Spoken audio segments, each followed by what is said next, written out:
Hello, neighbors. How's it going? We have a pretty short agenda for tomorrow, as you can, well, you can't read, but you can see. Pretty short agenda.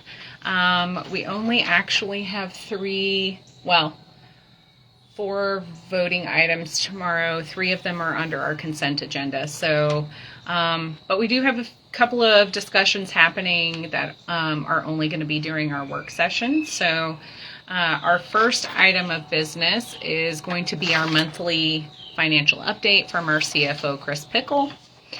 Our second item of business will be Public Works Department briefing. So our Public Works Director is going to be going over everything that they have done or started working on in the first quarter of this fiscal year.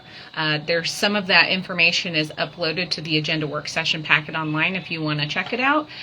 So that way if you have any questions or anything, you're more prepared to ask those tomorrow at the work session. But just talking about where we are in certain projects, timelines, and progress that we've made so far in this start of the fiscal year. Of course, potential impacts by this whole business with the property assessor's office messing up our certified tax rate and shorting us some revenues that were budgeted for. So we'll kind of have to keep figuring that out as we figure out what next steps are going to be around that. But it'll be a good informational presentation on what our Public Works Department has been doing. On our consent agenda, item 3, we have approve an interlocal agreement with the City of Chattanooga for Stringer's Ridge maintenance, management, and just general caretaking. We have contributed, we voted earlier, I believe it was this fiscal year, just barely at the tail end of this past fiscal year, where we voted to contribute $10,000 toward maintenance of Stringer's Ridge Trail System, with Chattanooga because of the fires that happened there. But we didn't have any kind of MOU, memorandum of understanding, or any kind of agreement in place where we were kind of saying, hey, we're also going to take care of our part. So this is toward that end, just an agreement. It's not promising or any money or anything like that, but as things come up, we can determine whether or not we need to vote on an expenditure if there's some kind of catastrophe that happens or something like that. But yeah, so it's just been a long time coming. Most of Stringer's Ridge is in Chattanooga, but about a third of it is in Red Bank, and we want to take ownership of that and take care of it. Item number 4 is also on our consent agenda, and we're going to be appointing Barbara Autry to our Festival Advisory Board.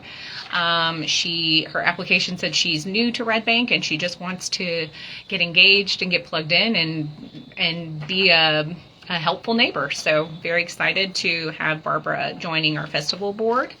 I think we might have 1 seat left after that, so if you're interested, you can put in an application. It's on the website. Item number 5 is the third item and final item on our consent agenda, and it's approve and adopt the human resources policy. This is just an update of our human resources policy that we had to update some language around because of some federal things that have been thrown around and said and so on and so forth. So it's just a slight update of some language. My understanding is there's no actual changes to any part of the policy. But Ms. Perry will be there to go over that tomorrow and answer any questions. Item 6, which you can't see, but I'm super excited about. It says authorization to submit a letter of intent to submit an application to the Tennessee Downtowns Program through the Tennessee Department of Economic and Community Development for a matching grant in an amount of up to $15,000 for fiscal year 27. So the reason why that is 2 years out is because the Tennessee Downtowns Program is a 2-year program.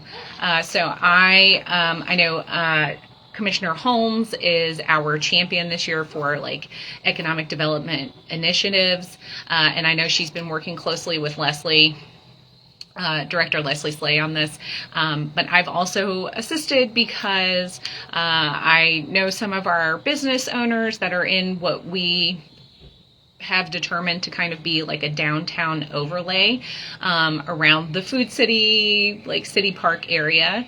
And basically Leslie sent out letters to, all the businesses and property owners in this certain area, kind of up to Ashland Terrace. And then I think all the way up to, I'm trying to think where the furthest south business is.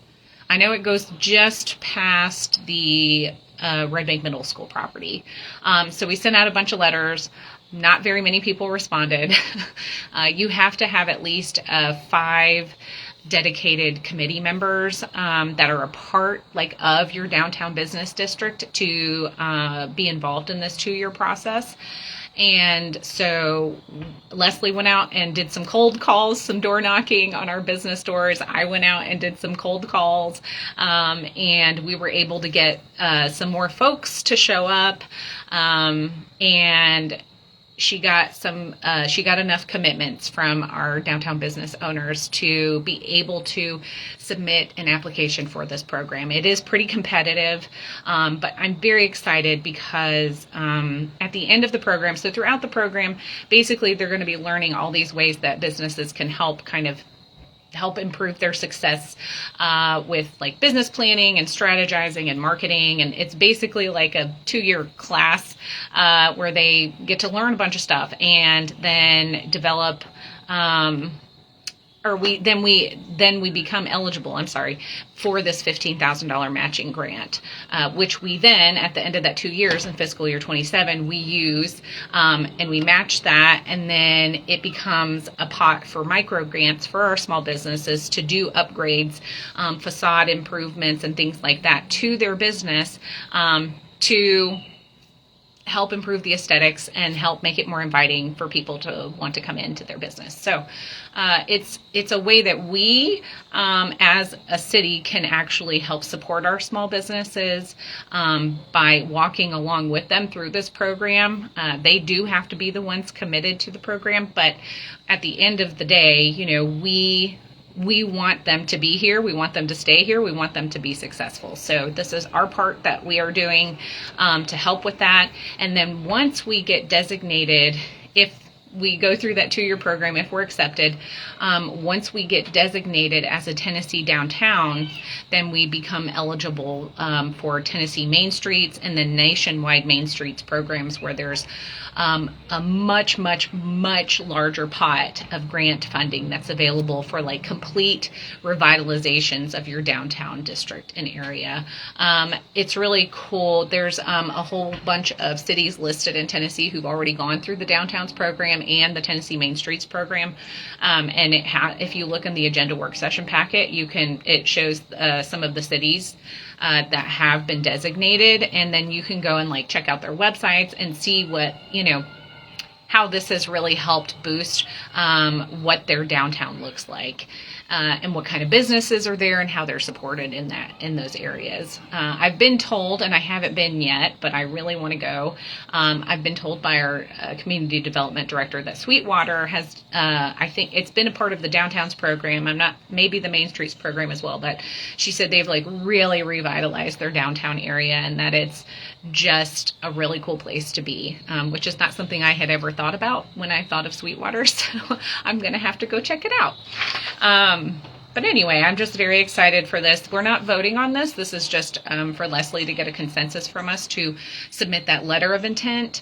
And then once we actually apply for it, then we will have to vote on that. But that's where we are right now in the process. Item number 7 is discussion only, certified tax rate, continued discussion.